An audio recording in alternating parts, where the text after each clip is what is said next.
Okay, let's see, make sure we're live here. I never know when this thing is going to be live, so I think we're good. Hey everyone, depending on when you watch this, right now it's Sunday, I'm winding down the day, but this came across my feed. This is from a couple years ago of a runner that we helped with their run form. I want to show you some before and afters because when you look at this, you'll see, a lot of people see themselves as the one runner, and then we'll show you some changes that we made to really speed him up. He's qualified for Boston a bunch of times and really transformed his running. So we have some before and afters I want to show you. Just a reminder, if you want help with this, we have a 4-week program coming up. If you go to openmystride.com, you can check it out. The price goes up on Wednesday, depending on when you watch this. It's Wednesday, or it'll be closing soon. I will get started on August 4th. So if you want to learn more about this, go to openmystride.com. The program is Need for Speed.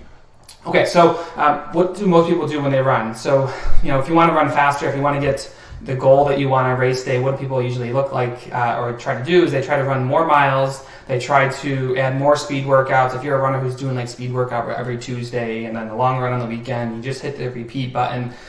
You can get faster with that, but more miles and more speed workout, especially for the people that I work with, which is mostly runners over the age of 40, it usually translates not to better results on race day. It usually results in one of two things: being injured and missing the race, or being injured and running the race.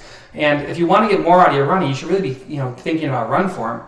The changes that we're going to be covering in openmystride.com or Need for Speed is teaching you how to open your stride so you can actually get faster. If you have the two runners with the same training plan, the same fitness, the runner who is more efficient and who has better form is going to win every day of the week. So if you can improve your form, that's going to really help you in the end. So let me show you this runner because this is how most people run.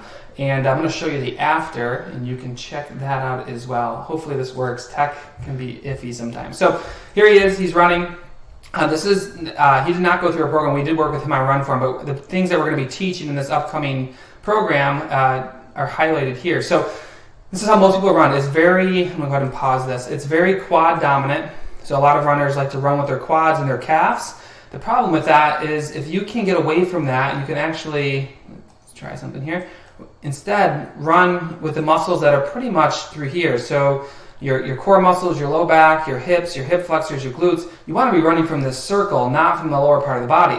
Unfortunately, most runners start off running from their calves and their quads, and then the runners who are pretty good with run form, they don't know, how things affect them as they get tired.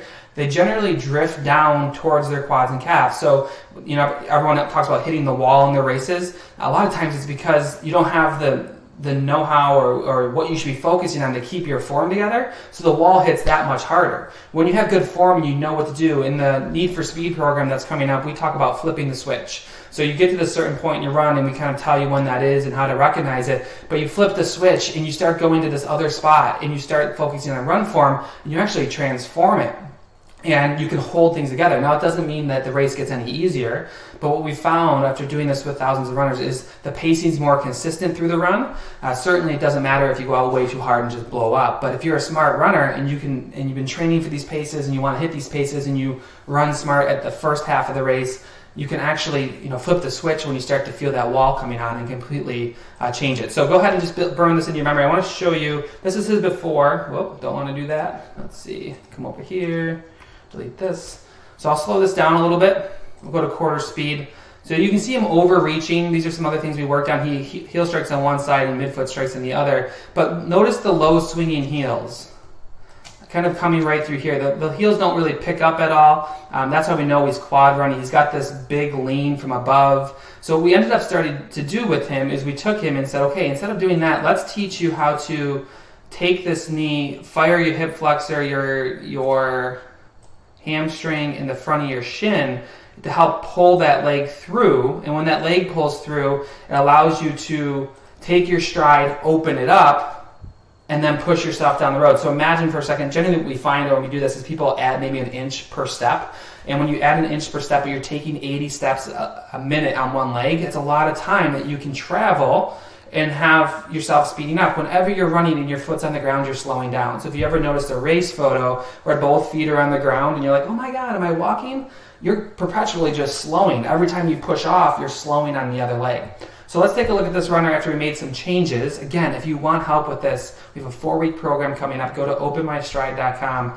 The price is either going up soon, or it's closing soon, depending on when you watch this.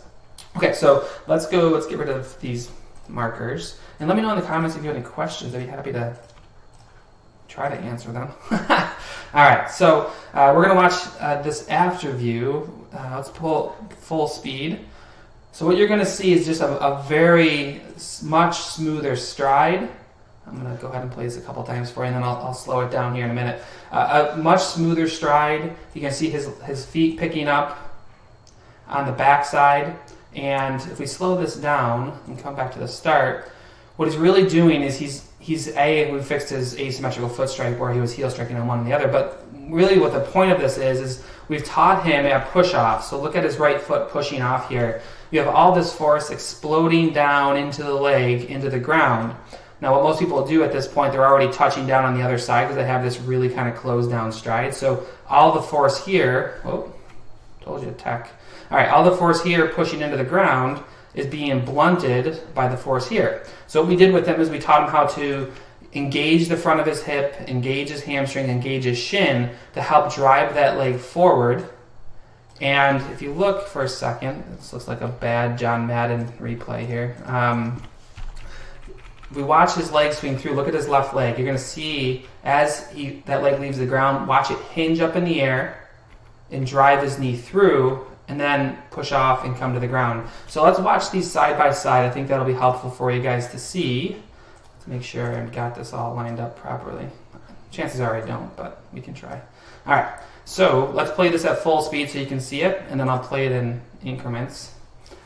So the one in the gray is before, the one in the right is after in the white shirt. You can see a much smoother stride, a more open stride. You can see this leg almost kind of spinning. So let's do this. So his leg's going to be spinning on this right side, and then the left side, he's banana running. So his legs kind of follow this path.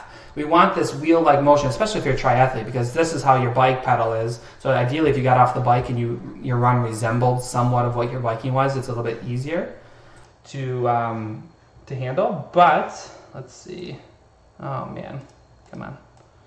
Let's watch him in normal speed.